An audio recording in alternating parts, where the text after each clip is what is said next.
Before the vows, there was a void. Marriage did not start on the wedding day. It started long before the vows. In the heart. In the beliefs. In what they knew. And what they did not. Daniel and Miriam met at a time when both were searching, but neither knew what they were truly searching for. Daniel wanted peace without responsibility. Miriam wanted love without understanding. God was not part of their search. They admired each other's confidence, enjoyed each other's company, and quickly decided they were meant to be.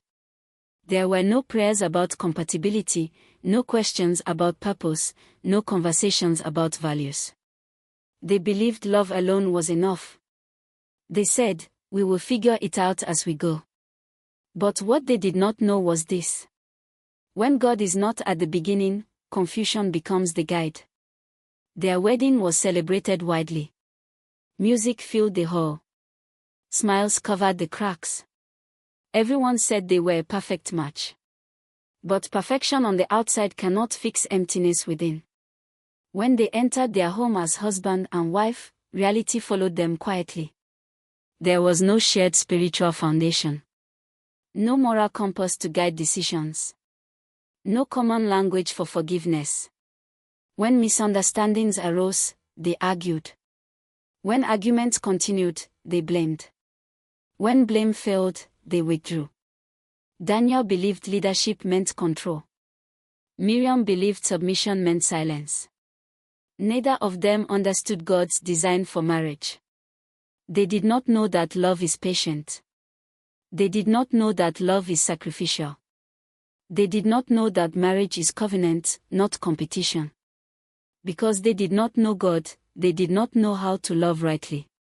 As time passed, the house grew quieter, not with peace, but with distance. Daniel stayed out longer. Miriam spoke less. Laughter disappeared. They were married, yet lonely. Together, yet disconnected. Whenever problems came, they sought advice everywhere except from God. Friends took sides. Culture excused wrong. Social media offered temporary comfort. But nothing healed the home. Because a marriage without God has no power to heal itself. Pride ruled their conversations. Ego shaped their reactions. Self-interest guided their choices. And slowly, resentment replaced affection. One night, after another painful argument, Miriam sat alone in the dark living room. Tears fell without sound. For the first time, she asked a question she had never dared to ask. Is this what marriage is supposed to be? That question marked the beginning of truth. Pain became the voice that pointed her to God. She realized something powerful. Marriage is not sustained by feelings, it is sustained by principles. And principles come from God. Miriam began to seek God not because everything was fixed, but because everything was broken. She learned that marriage was God's idea. That love must be rooted in Christ. That purpose must come before partnership. Daniel resisted at first. Because when God is absent, accountability feels like an attack. But brokenness humbles what pride once protected. Slowly, light entered the home. Not overnight. Not magically. But truth by truth. They learned to pray even when it felt awkward.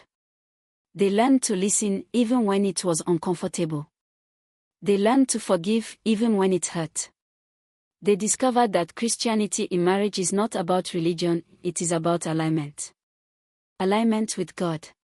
Alignment with purpose. Alignment with truth. This is the lesson HeartLines leaves with you. When you enter marriage without knowing God, you enter without direction. You may endure, but you will struggle. You may survive, but you will lack peace. Because only God teaches how to love beyond emotions.